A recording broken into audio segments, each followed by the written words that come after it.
I am a logical guy, maybe too logical.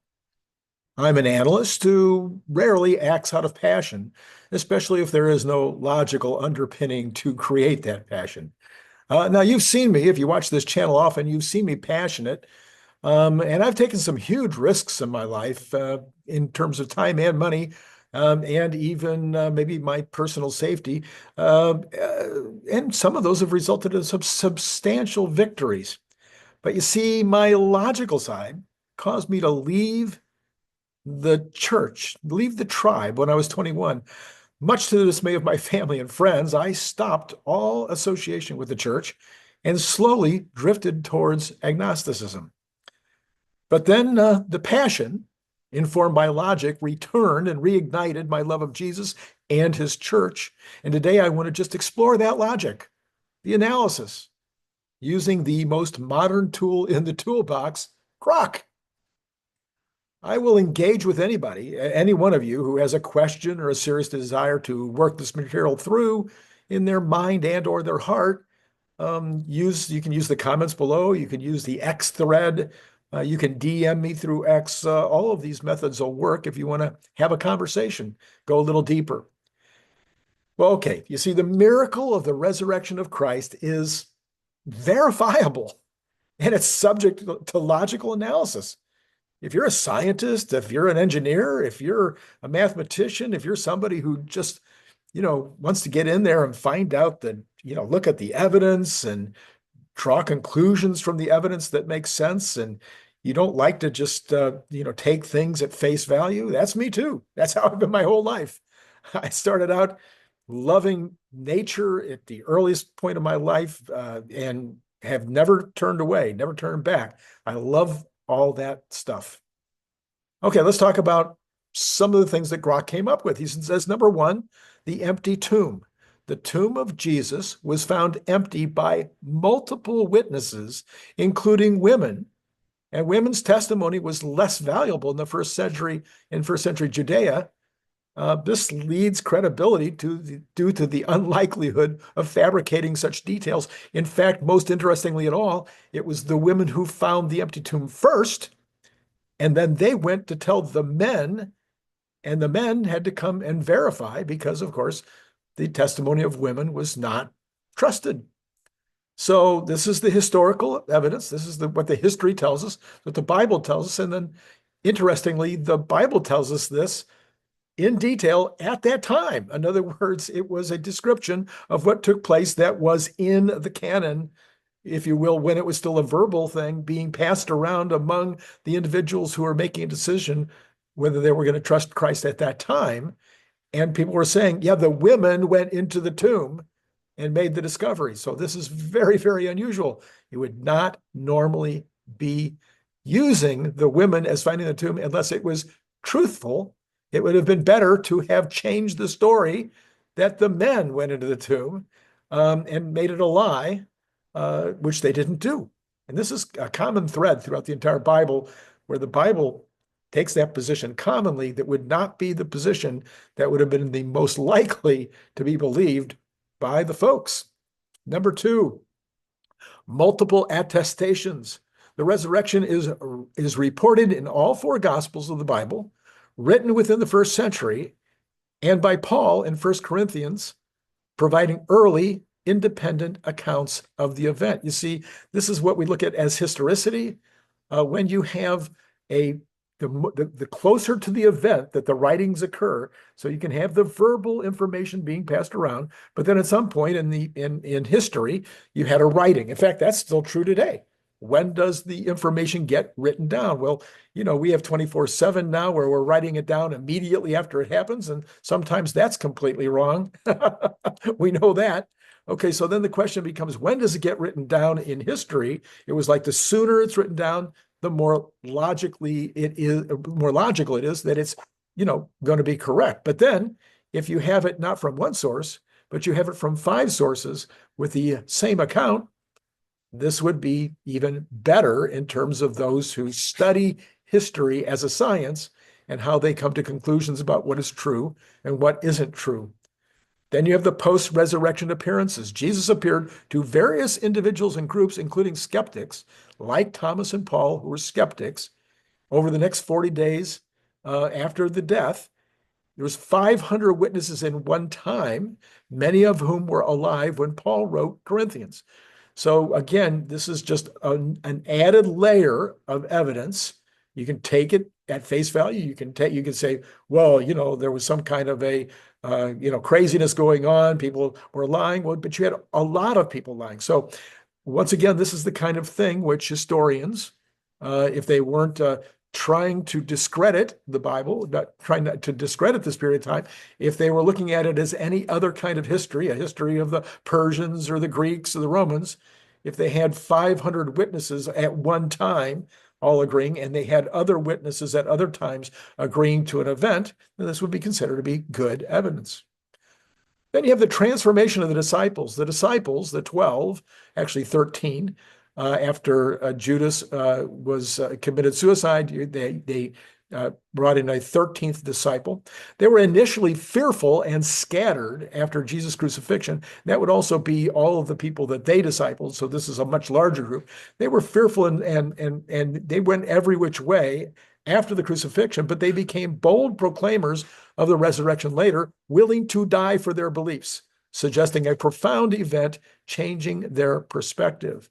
So once again, historians would look at such a thing and they would say, this gives credence, this gives more value, it adds more logical analysis to the information that we've seen. If people are willing to die, if people are willing to come together in groups where they are threatened by the authority of the time, this would tend to make the story more believable. Then you have the conversion of the skeptics, figures like Paul, a persecutor of Christians, James, Jesus' skeptical brother. They converted after the claimed encounters with the risen Christ, indicating a significant experiential catalyst. So these, you could read about these with regard to Paul. He was, historically, again, there's plenty of history about Paul being a person who was persecuting the Christians as a member of the Roman Guard. As a leader, a major individual in the Roman Guard. You've probably seen stories about this in the movies. And he became converted. And then Jesus' brother, he was a total skeptic. And he also finally came to the conclusion that this was true. Then there was the rapid spread. This is another historical factor, the rapid spread of Christianity, the explosive growth of Christianity in a hostile Roman environment, despite persecution, suggests a compelling event like the resurrection motivated early believers. And there's lots of historical records of this. And obviously we've got historical right now, well over 2 billion people in the world are Christians. And in many cases, they are doing so in an environment where to hold that belief is counterproductive for them. It doesn't add to their life. It subtracts from their life. It doesn't add to their life chances. In fact, sometimes it puts them at risk of being killed. And this has been true ever since Christ rose. Throughout the world today, I'm sure you've heard of Christian martyrs, and it's been true for the entire 2,000 years. Okay, then there was embarrassing details. So the inclusion of details like women as primary witnesses, disciples doubting, Jesus suffering, aligns with the criterion of embarrassment, suggesting the accounts were not fabricated to enhance credibility. So again, why would you put in these negative parts to the narrative? They don't. Typically, if you wanted to have a propaganda piece, you would only give the positive. You only talk about the stuff that would make people go, yeah, I'm for that. But no, the negative stuff goes in too. Again, this is true throughout the Bible, Old Testament, New Testament. All of the greatest characters of the Bible were flawed characters. And this is unusual. This is not normal in talking about heroes, if you will. The lack of contradictory evidence. There's no contemporary research, not one source, none, zero, Jewish or Roman, that refutes the empty tomb or claims the body was stolen, despite motivation to disprove Christian claims. So if you know of one, let me know in the comments. Let me know in the thread. Let me know by DM if you know of any actual contemporary source from that period that refuted the empty tomb. Not there's to my knowledge, to Grok's knowledge, to anybody's knowledge that I know of, there is no refutation, no contemporary refutation. It was consistent with prophecy. This is very, very important. A lot of people talk about some of the prophets uh, in other religions, or even secular prophets who have put down some poetry or whatever, and we look at it and we go, wow, that's pretty prophetic. Well, no, this is not poetry. This is not, wow, you can kind of read it in. No, these are very clear, direct prophecies about who Christ was, when he would be coming, where he would be born, the name that he would have. The resurrection aligns with Old Testament prophecies, and they give a list here: Psalm 16:10, Isaiah 53:10 and 11, and also Jesus's predictions, providing a theological framework that early Christians saw fulfilled. Jesus talked about, the kingdom, raising the third day, et cetera, et cetera. I mean, maybe you already know a lot of these things, but if you want to get more deeply into it, you'll see that he prophesied his death and his resurrection multiple times. Historical plausibility of miracles. Given the context of Jesus's miracles and teachings, a divine act like resurrection is consistent with his reported identity of the Son of God, supported by philosophical arguments for God's existence and intervention. So, in other words, if there was no previous discussion about the miracles that he did, if there was no previous discussion about the way he was born, about the way that he was attempted to be killed, even as a child, about the lengths that the Roman Empire went in order to make sure that there was no Messiah that had been born by killing Jewish children. I mean, there's all kinds of things that happened in the early lifetime of Jesus that are historically verified, that push towards this reality. But then you have things like the early creeds.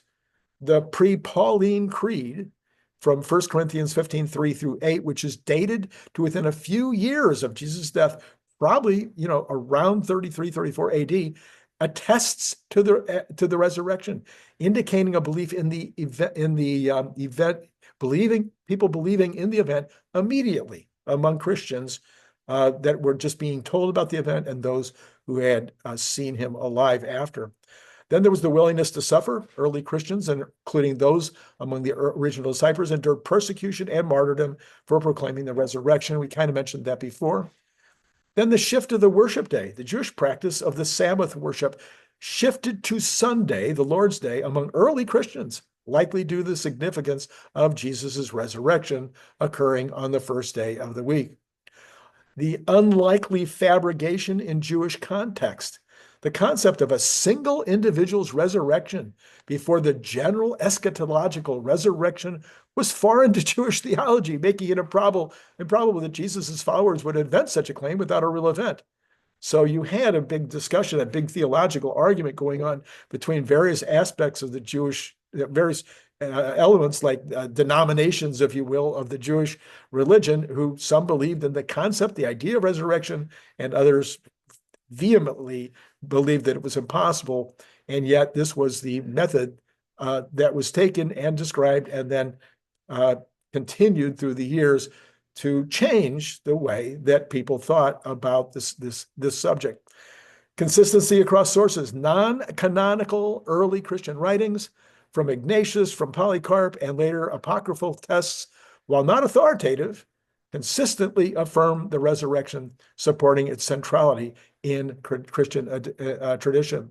And you have the Roman and Jewish silence, despite their authority and motivation. Neither Roman nor Jewish leaders produced Jesus' body to discredit the resurrection claim, which would have been a straightforward way to suppress the movement. And it implies that they didn't have an alternative narrative. Psychological implausibility of mass hallucination. The varied resurrection appearances to individuals, groups, and crowds over weeks in different settings challenged the hypothesis that all witnesses experienced some kind of identical hallucination. Cultural counterintuitiveness. The resurrection narrative emphasized a crucified and risen Messiah. That was scandalous in both Jewish tradition, accursed death, and Greco-Roman bodily resurrection is undesirable. making it an unlikely way to gain converts. So again, going against the positive ideas of the time, going absolutely the opposite. A fulfillment of typology. The resurrection aligns with Old Testament typological patterns, such as Jonah's 3 days in the fish, or Isaac's near sacrifice, as interpreted by early Christians as divinely orchestrated, foreshadowing events. And then finally, the existential impact. The resurrection's transforming power in providing hope, meaning, and moral convictions to billions across centuries suggests a historical event with divine significance, as its enduring influence is disproportionate to a mere myth. There is nothing historically, there's nothing that can come close to comparing the resurrection of Christ as a motivating factor for arts, architecture, science itself, universities, the U.S. Constitution, the idea of all people being equal in the sight of God is the foundational principle of our way of doing our political existence here in the United States. I mean, you could just go on and on and on and on about the influence of the New Testament in terms of the way that Western civilization has developed, and now it's spreading far and wide. It's influencing South Korea, it's influencing China, it's influencing pretty much the entire world at this point, and growing and growing and growing in its influence. So you have the historical reality, you have coming out of the Jewish religion, coming out of the Old Testament. I mean, all of these things, you can say it's a miracle, you can just say it's logical. Because you see, a lot of people say, well, gosh, there can't be a miracle. Everything has to happen in nature. It has to be natural. Well, we don't know what is natural. We keep changing our mind about black holes or not black holes. We didn't have a concept of a black hole until I think the early 20th century. So we're learning what is nature.